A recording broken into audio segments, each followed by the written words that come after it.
Bonjour chers tous, j'espère que vous allez bien.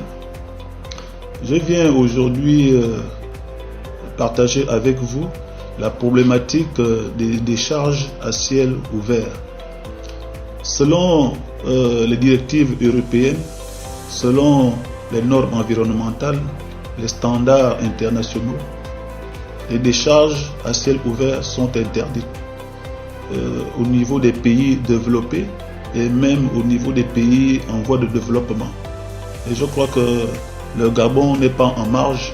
Le Gabon qui est en voie de développement voudrait certainement s'arrimer à ces standards-là. Mais pourquoi la communauté internationale s'accorde à interdire les décharges à ciel ouvert? Mais justement parce qu'il y a plusieurs risques.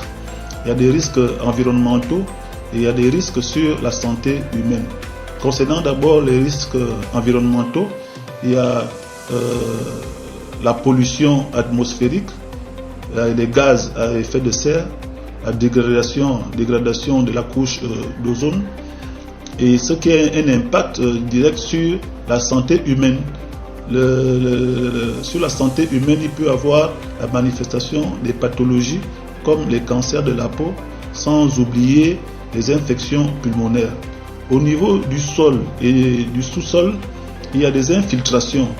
Il y a la nappe phréatique qui est directement touchée et cela provoque la pollution des cours d'eau, la pollution des rivières qui généralement gravitent autour de ces décharges à ciel ouvert.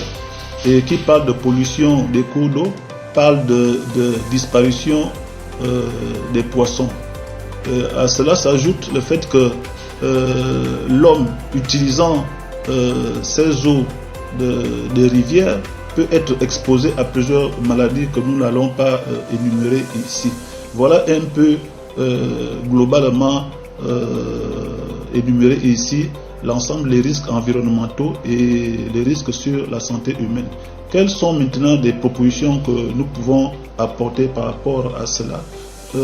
Certainement, on peut faire plusieurs suggestions, mais moi je propose deux points seulement.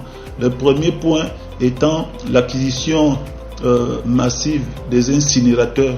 Je propose que au moins chaque grande commune comme Libreville puisse avoir au moins en son sein, puisse acquérir un incinérateur.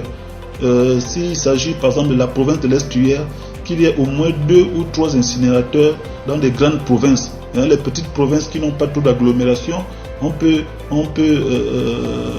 concevoir au moins un incinérateur par province. Mais dans les grandes agglomérations, dans les provinces où il y a de l'agglomération, il faut au moins 2 ou 3 incinérateurs.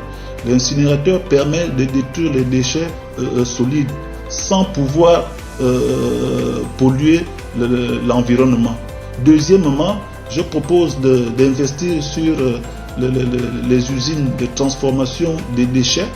Les déchets issus des ménages vont être dirigés directement à ces endroits qui seront transformés en compost. Le compost qui est un engrais naturel. Vous savez qu'aujourd'hui, de plus en plus, les agriculteurs utilisent des engrais naturels. Les engrais chimiques étant de plus en plus prohibés, de plus en plus interdits également.